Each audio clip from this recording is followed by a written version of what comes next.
지난주 수요일에 담임 목사님께서 요한계시록을 기록한 목적이라는 제목으로 설교했던 것을 기억하십니까? 요한계시록을 기록한 첫 번째 목적은 하나님의 절대 주권이었습니다. 그리고 두 번째 목적은 예수님의 최후 승리입니다.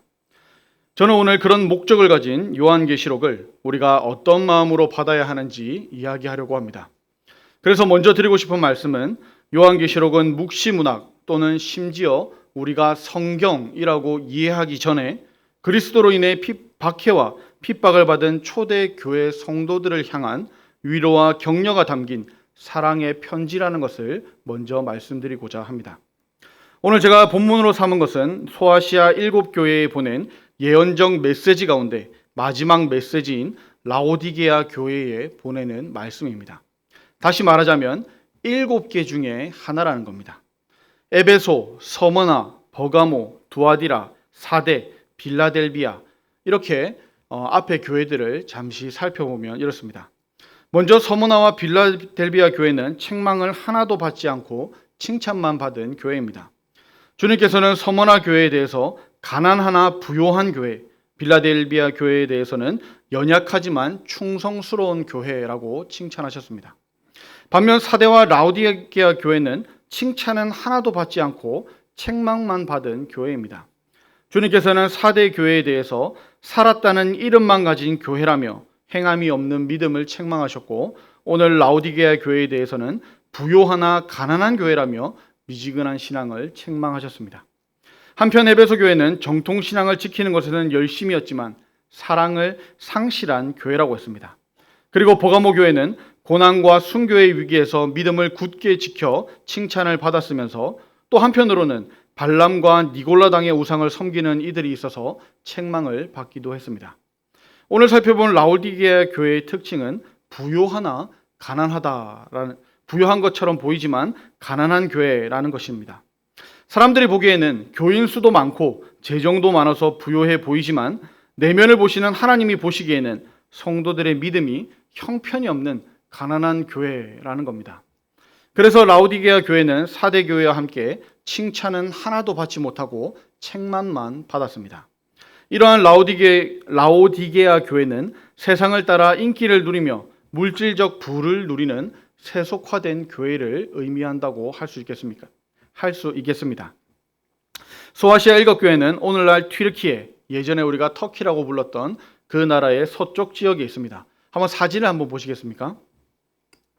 네, 이렇습니다. 이렇게 에베소부터 라오디게아까지 순서대로 시계 방향으로 있는 것을 볼 수가 있습니다. 라오디게아 교회는 빌라델비아로부터 동남쪽으로 약 70km 떨어진 지점에 있는 도시입니다. 이 라오디게아라는 도시의 이름은 BC 250년에 안티오쿠스 2세가 그의 아내 라오디케라는 이름에서 유래해서 붙였다고 합니다. 이 도시가 얼마나 좋았으면 사랑하는 아내의 이름을 따서 이렇게 도시 이름을 지었을까요? 라오디게아는 굉장히 부유한 도시로 소아시아의 내륙과 바다로 나아가는 관문인 에베소를 연결하는 그런 교통의 요충지로 무역이 아주 발달한 부자 도시였습니다. 로마의 키케로가 자신의 재산을 예치하고 현금 거래를 한 일이 있을 정도로 큰 은행이 있는 금융산업이 활발히 발달한 도시로 오늘날 우리가 알고 있는 뉴욕이나 홍콩같이 금융 허브 도시였다는 겁니다. 한편 라오디게아는 다른 소아시아 지역과 마찬가지로 동일한 지진대에 속해 있으므로 잦은 지진에 시달리기도 했습니다. 그런데 AD 60년에 유례없는 큰 지진이 일어났을 때 로마 황제의 재정 지원을 거절하고 자력으로 폐허가 된 도시를 재건할 정도로 막강한 부를 가졌던 도시라는 겁니다. 또한 이 라오디게아는 양모 산업이 발달하였고 유명한 의과대학도 있었습니다. 이곳에서 생산된 부르기아 안약은 당시에 세계적으로도 인정받는 의약품이었습니다. 그런 라오디게아 교회를 향한 주님의 말씀을 우리 한 절씩 살펴보도록 하겠습니다. 먼저 14절입니다. 라오디게아 교회의 사자에게 편지하라. 아멘이시오. 충성되고 참된 증인이시오. 하나님의 창조의 근본이시니가 이르시되. 예수 그리스도를 세 가지로 소개하고 있죠. 먼저 아멘으로 소개합니다. 라오디게아 교회의 문제는 세상과 교회의 양다리를 걸치고 미지근한 신앙생활을 하는 데 있었다고 했습니다. 이에 주님은 차든지 덥든지 순수한 신앙을 가지라고 말씀하시는 거죠. 아멘은 일반적으로 진실한, 확실한, 견고한 이라는 뜻으로 주로 문장 끝에 붙여져서 진실로 그렇습니다 라고 하는 동의의 뜻을 나타냅니다. 그런데 오늘 본문에서는 고유 명사로서 예수 그리스도를 나타내기 위해서 사용되고 있습니다. 이것은 여기저기에 양다리를 걸치지 않으시고 신실하고 진실하신 예수 그리스도를 지칭하는 말입니다. 두 번째로 예수 그리스도를 충성되고 참된 증인으로 소개하죠. 예수님은 이 땅에 오셔서 하나님의 뜻을 따라 자신의 십자가 사역을 완수한 충성되고 참된 증인이십니다. 세 번째로 하나님의 창조의 근본이시니라고 소개됩니다. 예수 그리스도께서 만물의 창조주라는 뜻이죠. 우리가 요한복음 1장 1절과 2절에서도 알 수 있듯이 예수님은 하나님과 함께 모든 창조에 동역하셨고 만물 전에 계신 분이십니다. 예수님은 우리가 가지고 있는 집과 물질과 먹을 것 등 우리에게 필요한 모든 것을 주신 분이십니다. 그러므로 우리가 예수 그리스도를 창조주로 인정할 때 오늘날 이 세상에서 당연하다고 여겨지는 물질 만능주의의 유혹을 이길 수가 있을 겁니다.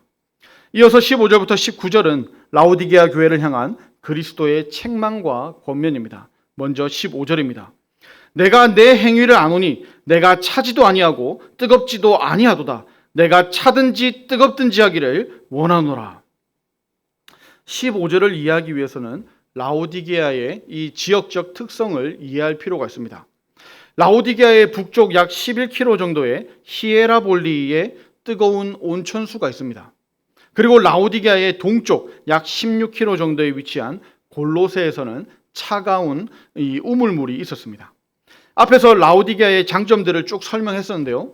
라오디게아의 유일한 약점은 물이 부족하다는 거였습니다. 물은 부족하지만 뭐가 많다고요? 돈이 많죠. 그래서 히에라볼리와 골로새에서 물을 끌어다가 썼던 겁니다.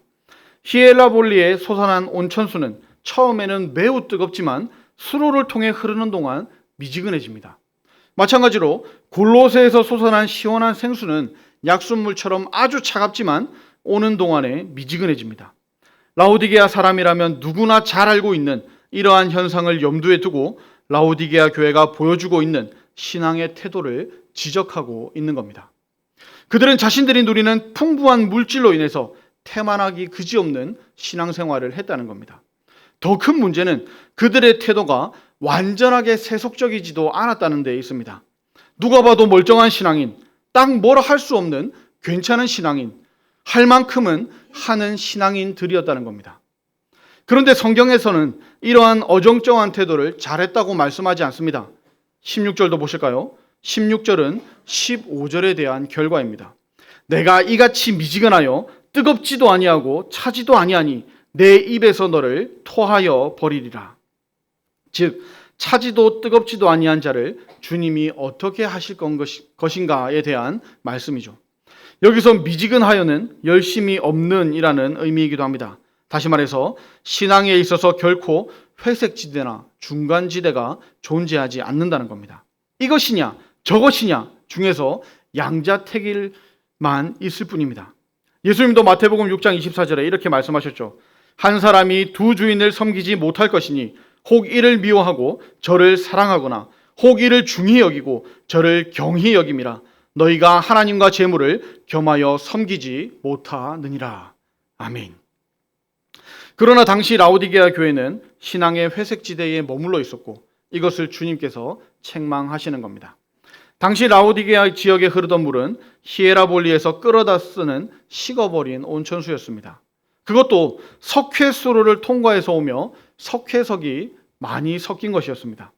골로새에서 오는 우물물도 석회수로를 통과해 오면서 석회석이 섞였고 또 다 미지근해져 버렸습니다.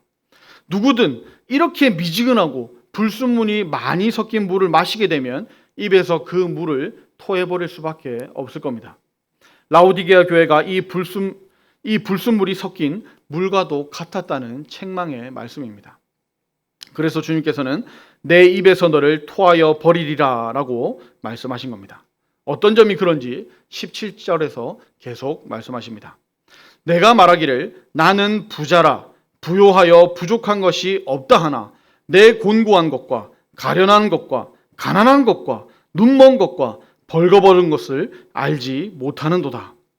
주님은 라오디게아 교회의 자기 인식과 그에 대조되는 실상을 폭로하고 계십니다. 먼저 라오디게아 교회는 스스로 나는 부자라 부요하여 부족한 것이 없다라고 인식하고 있었습니다. 사실 실제로 라오디게아 교회는 다른 소아시아 교회들에 비해서 부유했습니다. 따라서 그 안에 속해 있는 라오디게아 교회 성도들 역시 물질적으로 풍족했을 겁니다. 그런데 문제는 자신의 주머니 사정을 영적 상태에 대한 기준으로 생각했다는 겁니다.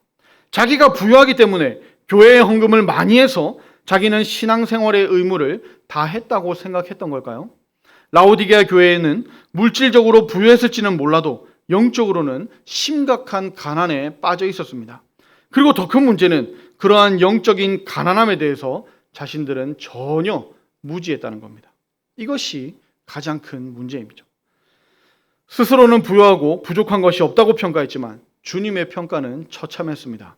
17절 하반절에 내 곤고한 것과 가련한 것과 가난한 것과 눈먼 것과 벌거벗은 것이다 라고 말씀했습니다. 주님은 라오디게아 교회의 영적 현실을 5가지 시각으로 다면적으로 묘사하고 계십니다. 영적 상태가 공고하고 가련하고 가난하고 눈멀고 벌거벗었다고 말씀하시는 겁니다. 그리고 그에 대한 처방으로 18절에 다음과 같이 말씀하시죠. 내가 너를 권하노니 내게서 불로 연단한 금을 사서 부요하게 하고 흰 옷을 사서 입어 벌거벗은 수치를 보이지 않게 하고 안약을 사서 눈에 발라 보게 하라. 첫 번째로 제시하는 처방책은 내게서 불로 연단한 금을 사서 부요하게 하라는 겁니다. 라오디게아 교회가 생각하고 있던 부요와 예수 그리스도께서 바라보시는 부요는 완전히 달랐습니다. 이러한 간격을 메우기 위해서 라오디게아 교회는 불로 연단한 금을 사야만 했습니다. 여기서 불로 연단한 금이라는 표현은 단순히 우리가 생각하는 더 좋은 금을 말하는 게 아니죠. 그 특성을 말하고 있는 겁니다. 그것은 뜨거운 불로 연단하여 불순물이 완전히 제거된 정결함을 의미하는 겁니다. 라오디게아 교회와 같이 물질적 부요에 대한 교만으로 가득한 믿음은 순전한 믿음이 아니죠. 그것은 신앙의 연단을 필요로 하며 그를 통해 그 믿음은 순전한 믿음으로 바뀌게 될 겁니다.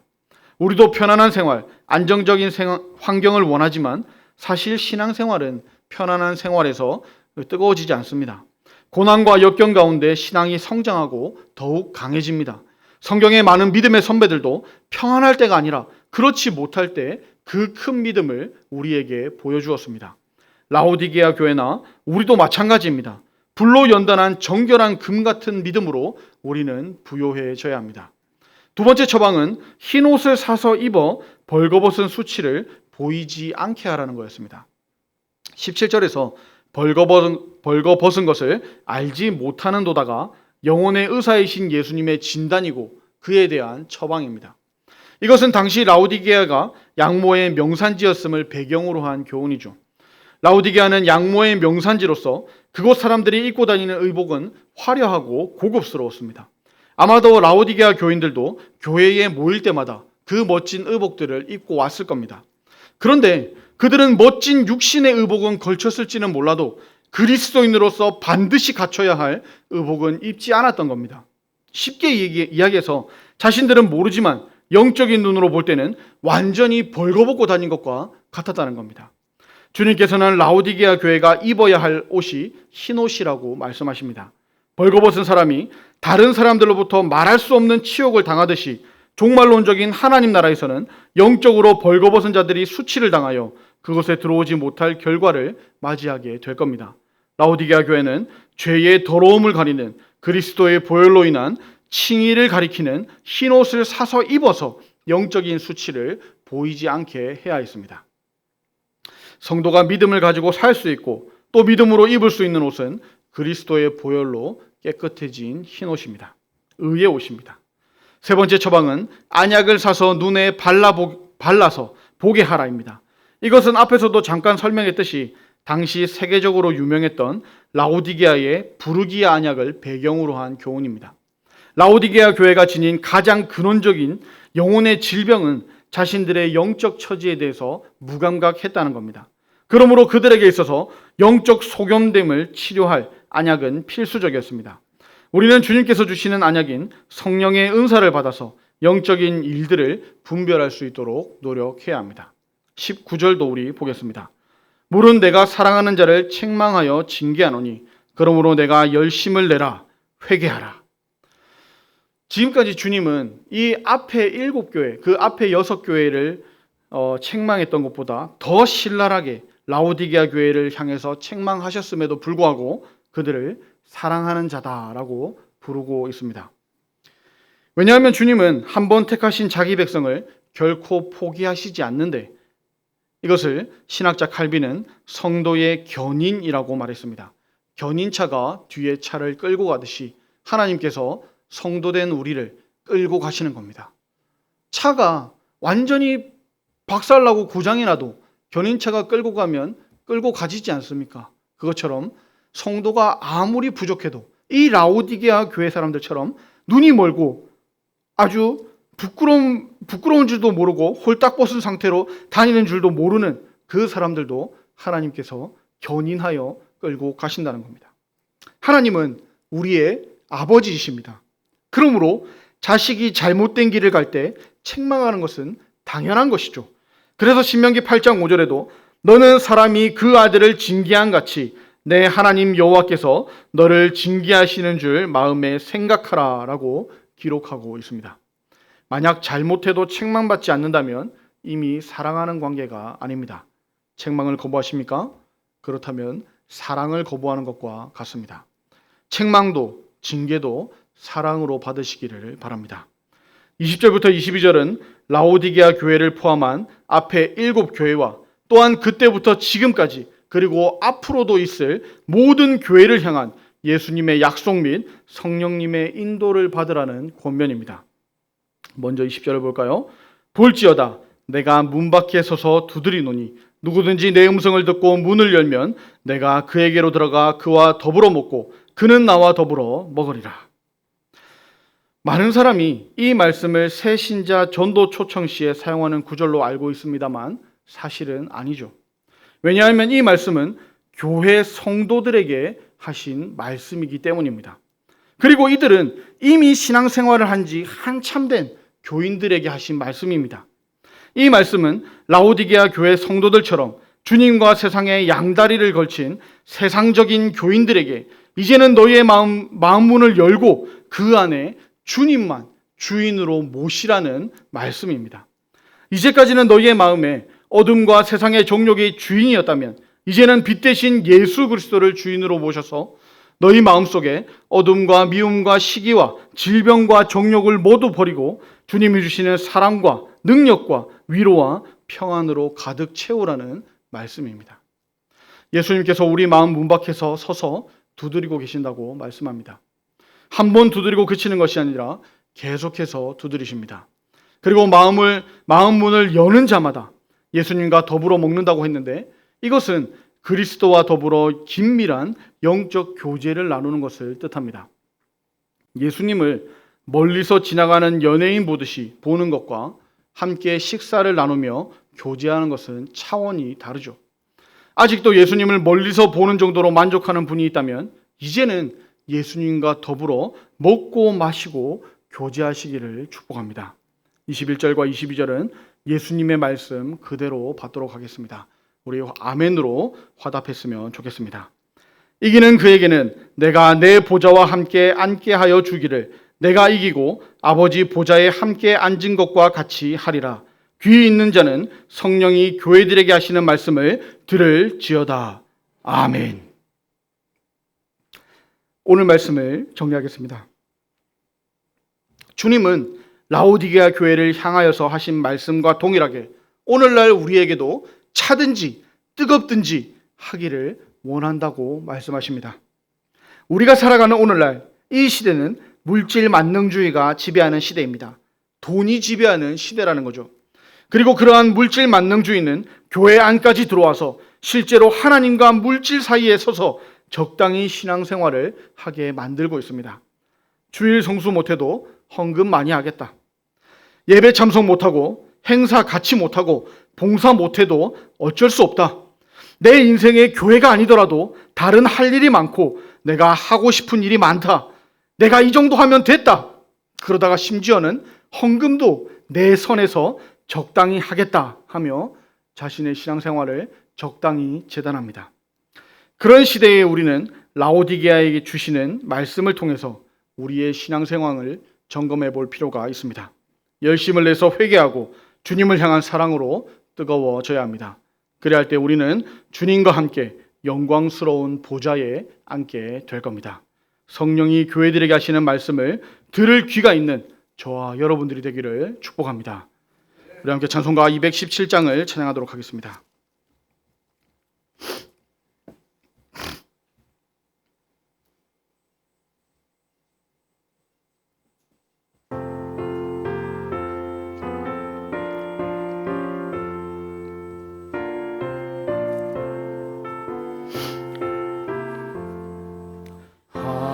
하나님이 말씀하시기를 내 마음을 나에게 바치어라. 너 어디 있든지 날 섬기며 기쁘게 날 항상 의지하라. 바치어라 내 마음을 주께서 나에게 이르시네. 캄캄한 죄에서 불러내시 주께서 늘 인도하시리라. 구주께서 말씀하시기를 내 마음을 나에게 다 바치고 사악한 죄에서 벗어나며 나 어찌 널 구원하겠느냐. 바치어라 내 마음을 주께서 나에게 이르시네. 캄캄한 죄에서 불러내시 주께서 늘 인도하시리라.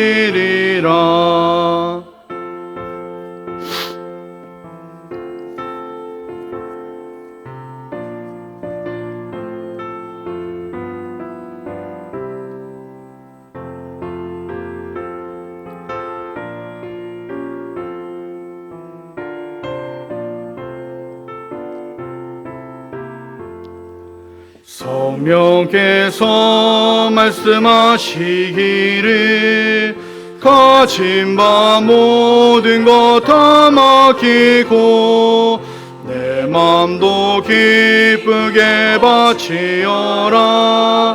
풍성한 은혜를 더하리라. 바치어라 내 마음을 주께서 나에게 이르시네. 캄캄한 죄에서 불러내시 주께서 늘 인도하시리라. 아멘. 우리 말씀을 기억하며 기도합시다. 먼저 기도할 것은 우리의 신앙을 차든지 뜨겁든지 하게 하소서 기도합시다. 오늘 말씀에 차든지가 신앙이 없다는 표현이 아닙니다. 냉철하고 날카로운 신앙을 의미합니다. 골로새의 시원한 우물은 약수물이었습니다. 마시면 건강해진다는 그런 약수물 말입니다. 그런 것처럼 우리의 신앙이 나를 살리고 나를 통해 다른 사람을 살리는 그런 냉철하고 날카로운 신앙을 가지게 하소서 기도합시다. 아니면 온천수처럼 뜨거운 신앙을 가지게 하소서 기도합시다. 열정이 있고 열심이 있는 신앙입니다. 먼저 솔선수범하게 하시고 앞서 본을 보이게 하시고 내가 먼저 실천하는 신앙입니다. 감정적인 신앙이 다 좋은 것은 아니지만 감정적인 신앙이 필요할 때도 있습니다. 또한 이성적인 신앙도 필요합니다. 모든 모든 것을 협력하여 선을 이루시는 하나님이심을 기억합시다. 교회는 모두가 똑같은 신앙이 필요한 것이 아니라 다양한 은사로, 다양한 섬김으로, 다양한 모습으로 한 분 하나님을 섬기는 모습이 필요합니다. 그러니 미지근한 신앙이 아니라 차든지 뜨겁든지 하게 하소서. 우리 이런 기도 제목들로 주여 한번 부르고 기도하도록 하겠습니다. 주여, 아버지 하나님 감사합니다. 우리를 기도케 하시니 감사합니다. 하나님, 우리가 차든지 뜨겁든지 우리의 신앙의 색깔을 나타내게 하여 주시옵소서. 아버지, 미지근하여 이것도 아니고 저것도 아닌 그런 신앙이 아니라 우리가 냉철하든지 아니면 감정적으로 뜨겁든지 그런 신앙인이 될 수 있도록 도와주시옵소서. 우리를 붙잡아 주시길 원합니다. 우리의 능력대로, 우리의 달란트대로, 하나님 주시는 은사대로 우리가 섬기기를 원합니다. 하나님, 우리가 정말 이 일에 철저하게 파악하고 이것을 냉철하게 분석하는 그런 믿음이 필요하든지 아니면 정말로 우리가 열심을 다하여 최선을 다하여 우리의 목숨을 다하여 나가는 신앙이든지 우리가 차든지 뜨겁든지 하는 그런 신앙인이 되게 하여 주시옵소서. 아버지, 우리가 정말 세상 사람들이 보기에도 정말 교회에 다니는지 교회에 다니지 않는지 이것이 헷갈리는 그런 성도가 아니라 누가 보더라도 믿음이 있는 사람, 믿음이 강한 사람, 그 믿음으로 목숨까지 걸 수 있는 그런 사람들이 될 수 있도록 도와주시옵소서. 아버지, 세대가 더욱더 악해져 갑니다. 세대가 더욱더 힘들어져 갑니다. 아버지, 이런 시대에, 이 물질 만능주의 시대에 우리의 주인은 만몬이 아니라 돈이 아니라 우리 주 예수 그리스도라는 것을 우리가 세상에 선포하며 우리가 선포한 대로 우리의 믿음대로 살아가는 저희들 될 수 있도록 도와주시옵소서. 아버지, 우리와 함께하여 주시기 원합니다. 우리의 믿음이 있더라도, 우리의 이 확고한 결단이 있더라도 우리는 세상에 나아가서 넘어지고 또 넘어지고 또 넘어집니다. 그런 우리를 불쌍히 여겨주셔서 우리가 결단한 이것으로 우리의 믿음으로 살아갈 수 있도록 도와주시옵소서. 그래서 완전히 차가운 그 신앙, 아니면 완전히 뜨거운 그 신앙, 우리의 주변도 차갑게 만들든지 뜨겁게 만들든지 할 수 있는 그런 신앙인들이 다 될 수 있도록 도와주시옵소서. 아버지, 그래서 하나님 오셨을 때 책만 받는 교회가 아니라 하나님, 정말 너희는 정말로 차갑구나, 너희는 정말로 뜨겁구나 하는 그런 칭찬을 받을 수 있는 교회가 될 수 있도록 도와주시옵소서. 우리에게 사랑의 편지를 주시니 감사합니다. 이 사랑의 편지를 가지고 이 마지막 날에 있을 이 모든 환난을 대비하며 우리가 이것을 위해 기도하며 이것을 준비하며 더욱더 이런 것들을 보다 더욱더 예수 그리스도를 기다리는 저희들 될 수 있도록 도와주시옵소서. 다시 오시겠다고 약속하신 예수님, 속히 오시겠다 약속하신 예수님, 그 예수님을 바라보는 신앙이 날로 날로 자라갈 수 있도록 도와주시옵소서. 이를 위하여서 우리가 차가운 신앙 혹은 뜨거운 신앙 가지고 예수님을 기다리는 그런 저희들 다 될 수 있도록 주여 함께하여 주시옵소서. 우리 두 번째로 기도할 것은 크리스마스를 잘 준비하게 하소서 기도했으면 좋겠습니다. 크리스마스는 아기 예수님이 오심을 기념하는 교회의 절기입니다. 세상 사람들이 하는 것처럼 즐기는 날이 아니라는 겁니다. 우리는 그런 값싼 기쁨이 아니라 진짜 기쁨으로 이 날을 기다리며 준비해야 합니다. 또한 아기 예수님의 생일만 축하하는 날이 아닙니다. 다시 오실 예수님을 기다리는 날이기도 합니다. 우리는 새벽마다 요한계시록 말씀으로 은혜를 나누고 있습니다. 요한계시록은 다시 오실 예수님을 기록하고 있죠. 이 요한계시록을 통해서 예수님을 더 잘 기다리며 더 잘 준비했으면 좋겠습니다. 더 많이 읽고 더 많이 묵상하며 예수님을 기다리며 더 잘 준비하게 하소서 기도했으면 좋겠습니다. 우리 이런 기도 제목들로 주여 한번 부르고 기도하도록 하겠습니다. 주여, 아버지 하나님 감사합니다. 우리를 기도케 하시니 감사합니다. 아버지, 우리가 이 마지막 12월을 요한계시록을 묵상하며 보내게 하시니 감사합니다. 아버지, 이 요한계시록을 통해서 다시 오실 예수님을 우리가 소망하며 고대하며 기다리게 하여 주시옵소서. 아버지, 우리에게 다시 오시겠다고 속히 오시겠다고 약속하신 그 예수님을 바라보며 그 예수님을 사모하며 날마다 기도하며 기다리게 하여 주시옵소서. 하나님, 이 세상은 정말 우리가 걷잡을 수 없을 정도로, 우리가 상상할 수 없을 정도로 어려워져 갑니다. 그런 이 시대에 소망 되시는 예수님, 우리의 희망 되시는 예수님, 우리의 꿈이신 예수님, 그 하나님을, 그 예수님을 바라볼 수 있도록 도와주시옵소서. 오늘도 묵상하며 더욱더 이 말씀을 곱씹으며 예수님이 다시 오실 때만을 기다리게 하여 주시옵소서. 아버지, 요한계시록을 통하여서 우리가 무서운 말씀, 이 징계의 말씀, 두려운 말씀, 심판의 말씀으로 우리가 두려워하는 것이 아니라, 그래서 이 마지막 때를 걱정하는 것이 아니라 그것들 뒤에 있는 정말로 다시 오실 그 예수님을 바라보는 신앙을 가지게 하여 주시옵소서. 그래서 예수님이 다시 오실 때가 되어서 이 큰 환난과 고통도 우리가 기쁨으로 웃으면서 찬양하며 기다릴 수 있도록 도와주시옵소서. 하나님, 이 기다림이 우리에게 기쁨이 되길 원합니다. 이 기다림이 고통이 되지 않게 하여 주시옵소서. 아버지, 오늘도 말씀을 보며 우리가 죽기까지 각오해야 됩니다. 그러나 그 죽음까지도 우리가 기쁨으로 맞이할 수 있도록 도와주시옵소서. 아버지, 이것이 우리에게 두려움이 아니라 이것이 우리에게 기쁨이 되게 하여 주시옵소서. 아버지, 정말 이 생명책에 이름이 기록되어 있는 자들, 이 결국에는 예수님과 함께 이길 자들, 우리가 그런 자들임을 우리가 기억하며 어떠한 환난과 고통에도 우리가 웃으면서 넘길 수 있도록 도와주시옵소서. 하나님, 우리에게 다시 오실 것을 약속해 주시니 감사합니다. 아버지, 이것을 우리가 기다리게 하시니 감사합니다. 요한계시록을 통하여 우리가 그 예수님을 바라보며 기다리게 하여 주시옵소서. 특별히 크리스마스를 통하여 아기 예수님을 기다립니다. 온 세상이 아기 예수님을 기다리지만 그들과 똑같은 수준이 아니라 우리는 진짜 이 땅에 평안을 주러 오신 예수님, 우리에게 구원을 주시러 오신 예수님, 죽음을 위해서 오신 예수님, 부활을 위해서 오신 예수님을 우리가 찬양하며 또한 기다리며 기념하게 하여 주시옵소서. 아버지, 세상의 다른 사람들과 같이 기뻐하지 않게 하여 주시고, 그것보다 우리가 참 기쁨으로 이 기쁨을 누릴 수 있도록 도와주시고, 아버지, 그것을 잘 모르는 사람들에게 이 진정한 기쁨을 나누는 그런 성탄의 계절이 될 수 있도록 도와주시옵소서. 아버지, 우리의 마음이 부유하게 하여 주시고 그 부유함으로 날마다 사람들에게 나눌 수 있도록 주여 함께 하여 주시옵소서. 우리 주보의 기도 제목으로 나누도록 하겠습니다. 새가족 정착과 사랑의 섬김을 위해서 기도합시다. 또한 성탄의 계절, 이 구주 예수님의 전파를 위해서 기도합시다. 또한 중고등부 초청주의를 4주간 동안 하고 있는데 이 기간 동안에 와야 될 아이들 꼭 와서 들어야 될 말씀들 꼭 듣고 가게 해달라고 기도합시다. 우리 이런 기도 제목들로 주여 한번 부르고 기도하도록 하겠습니다. 주여, 아버지 하나님 감사합니다. 우리 교회에 많은 새가족들 보내주시니 감사합니다. 아버지, 이번 초청잔치에도 많은 분들이 왔습니다. 100명 가까이 왔습니다. 아버지, 이들이 그냥 왔다가 그냥 돌아가지 않게 하여 주시옵소서. 그날 와서 이 교회의 풍경과 환경과 이 분위기를 보고 갔습니다. 아버지, 하나님의 말씀을 듣고 갔습니다.